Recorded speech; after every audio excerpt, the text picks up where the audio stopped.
بسم اللہ الرحمن الرحیم۔ السلام علیکم۔ چند سال قبل ایک جماعت مانسہرہ سے آگے ایک چھوٹے سے قصبے میں گئی۔ اس جماعت میں ایک شخص ڈاکٹر نور محمد تھا۔ اس کا بیان ہے کہ مسجد سے باہر ادھر ادھر کافی لوگ فارغ بیٹھے تھے۔ ہم لوگ ان کے پاس گئے اور مسجد میں آنے کی دعوت دی تاکہ وہ تعلیم میں شریک ہو سکیں۔ کچھ لوگ ہمارے ساتھ مسجد میں آنے پر تیار ہو گئے۔ ایک صاحب نے کہا کہ میں نماز کے وقت آؤں گا اور نماز کے بعد عذاب قبر کا ایک واقعہ آپ لوگوں کو سناؤں گا۔ چنانچہ ظہر کی نماز کے بعد یہ شخص ہمارے پاس بیٹھ گیا، اپنا تعارف کروایا کہ وہ ریٹائر فوجی نوجوان تھا۔ اس فوجی کا بیان ہے کہ 1965 کی پاک و ہند جنگ میں ایک قبرستان میں اسلحے کے کارزی ذخیرہ کیمپ بنایا گیا تھا اور کچھ نوجوانوں کے ساتھ اس فوجی کی ڈیوٹی تھی۔ دن کا وقت تھا اور کوئی خاص کام نہیں تھا، چنانچہ اس نے قبرستان میں گھومنا شروع کر دیا۔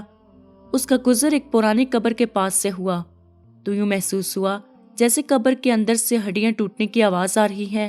اس فوجی نوجوان نے بتایا کہ میں نے بندوق کے بٹ کے ساتھ قبر کی اینٹیں ہٹائیں تاکہ دیکھوں کہ یہ آواز کیسی ہے۔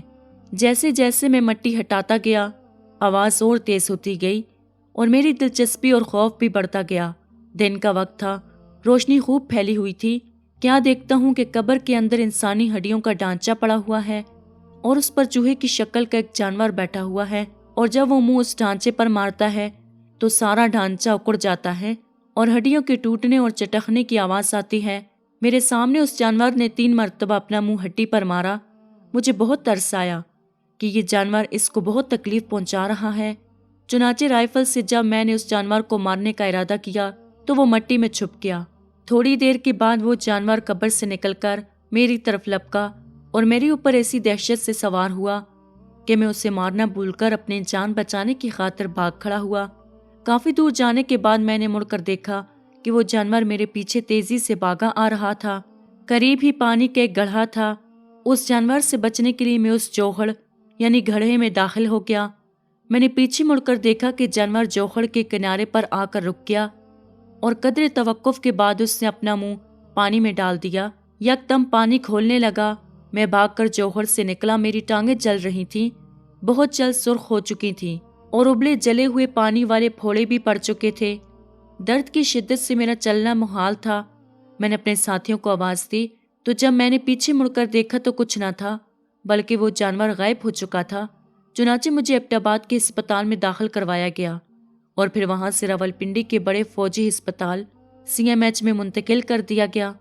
میری ٹانگوں کا گوشت گلنا شروع ہو گیا اور ہر وقت بدبودار پیپ اور خون رستا رہتا ہے۔ کسی علاج سے افاقہ نہیں ہوا۔ مجھے علاج کے لیے امریکہ بھجوایا گیا مگر مرض بڑھتا گیا۔ جوں جوں دوائی لگائی اور گوشت جاتا رہا، اس وقت دونوں ٹانگوں کی صرف ہڈیاں بچ گئی ہیں۔ گوشت آہستہ آہستہ گل کر علیحدہ ہو جا رہا ہے اور ہر وقت مردے کی سی بدبو آتی رہتی ہے۔ پھر اس شخص نے ہمیں اپنی دونوں ٹانگیں دکھائیں جن پر پٹیاں بندھی ہوئی تھیں۔ اللہ معاف کرے، اللہ تعالیٰ ہمیں قبر اور جہنم کے عذاب سے محفوظ رکھے، آمین۔ بے شک بعض دفعہ اللہ تعالیٰ لوگوں کی عبرت کے لیے دنیا میں ہی اپنے عذاب کا مشاہدہ کروا دیتے ہیں، جیسا کہ اس واقعے میں بھی آپ نے ملاحظہ فرمایا۔ اللہ تعالیٰ ہمیں اعمال صالح میں لگنے کی توفیق عطا فرمائے، آمین یا رب العالمین۔ جزاک اللہ۔